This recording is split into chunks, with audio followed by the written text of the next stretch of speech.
Flat Earth Clues Part 1, The Empty Theater. This is part of a series of clues that can help you get your head around both the design of the flat Earth system we live in and who has been involved in the deception to hide it from you.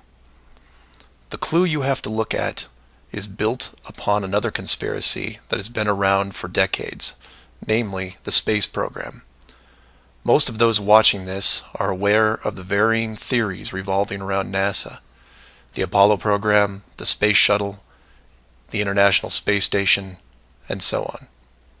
The clue itself isn't based on one of these highly debated topics, but the lack of one, more specifically, motion pictures based on actual events. This, like others in the series, is something you can check out for yourself. Everything you need to reference this is online. To begin, think of all the movies involving space travel that you've seen in your lifetime. You'll start with the obvious: Star Wars, Star Trek, Alien, just to name a few. In fact, if you go through your own personal list, you could probably come up with over 100 different off-world movies without breaking much of a sweat. That part is easy. For the second group, try to come up with space movies that aren't fantasy-based. You'll get a list that has Red Planet, Gravity, Mission to Mars, 2001, things like that. These films will usually take on a not-so-distant future theme, and where we could be down the road. And it's still a pretty good-sized list. These first two groups of films are encouraged by the authority, because they reinforce the globe model through assumption. The entertainment system demands that the globe view and solar system concept is a given. Therefore, the actual worldview must also be true. Or to put it another way, if you're using your suspension of disbelief as you watch a movie like, say, Gravity, then subconsciously you're reinforcing the movie right on top of the real world.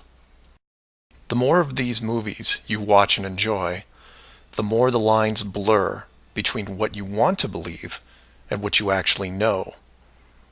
Watch enough movies about Mars, and you will be less astonished when NASA announces an actual mission to Mars. Same with the Moon, other solar systems, and so on. Releasing the movie 2001: A Space Odyssey in 1968, right before the actual Moon missions, was no accident. It took the greatest director of all time 5 years to make, and several people who saw the theater screenings claimed that many military groups were listed in the credits, only to be removed years later. But 2001 is just a side note of this clue.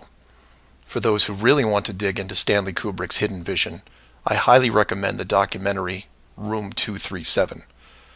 A link to it is below as well. Now you are aware of the first two groups of space films. There are those that contain generous amounts of fantasy, and those who try to paint our near future. These two groups are easy to find. The third group is a challenge, and again, that's where things get interesting. The Moon missions concluded in 1972, and even though it's still considered the greatest achievement by mankind, no fact-based movies were made regarding it until The Right Stuff was released in 1983. Now you might say that it had only been 11 years, and maybe it was tough to get the rights, and so on, but that's not what made the film interesting. The movie ran extremely long for 1983, coming in at 3 hours and 12 minutes.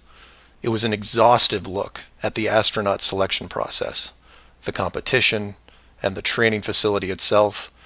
But when the credits rolled 3 hours later, chronologically, they had only gotten to the low Earth orbit missions. Just for fun, Google The Right Stuff movie and see how many spacecraft you can find. It won 4 Academy Awards and did a great job at the box office, but the Apollo missions were never touched. The only other major motion picture that involved the actual Moon program was Apollo 13 in 1995, a full 12 years later. Apollo 13 only covered a single moon orbit and no landing or close-up reference to the previous missions below them. And after 1995, that was it. Nothing. Hollywood is known for leaving no stone unturned, with reboots and sequels to nearly everything. Yet in almost 60 years, There has never been a single moon mission movie based on actual events. Hundreds of science fiction films reference in it. Everything from Superman to the Transformers. But literally nothing that covers the moon's surface. 6 complete moon missions involving multiple vehicles, moon buggies, playing golf, and no one wants to touch it. Now, to be fair, there was a TV miniseries in 1998 covering the subject. It was produced by Tom Hanks, who got involved after starring in Apollo 13. There has been no professional production of any kind since then. Again, just for fun, Google From Earth to the Moon TV series and see what you find. The why is easy, and the clue revealed. If Hollywood makes a movie about the moon landings, and it's indistinguishable from the real thing, then how do you know which is real? It raises some subtle questions involving stage technique and how long they've been in place. If Hollywood could fake it now, then when did they first have the ability?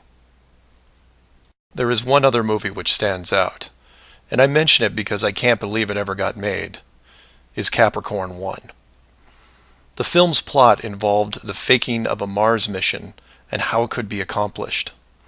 In short, it's part of the Conspiracy World Bible. I highly recommend it, and the link is below. To summarize, all space movies are encouraged by the authority, except for the ones that are based on actual accounts. Those are not allowed. The moon program has been buried in entertainment because the moon cannot be reached. It's either outside the barrier or just a highly rendered image. Like any planet you see when entering a video game. The world is flat, and this is just one clue. So do some of your own research and ask questions. Please feel free to email me at msargent23@comcast.net or 303-494-6631.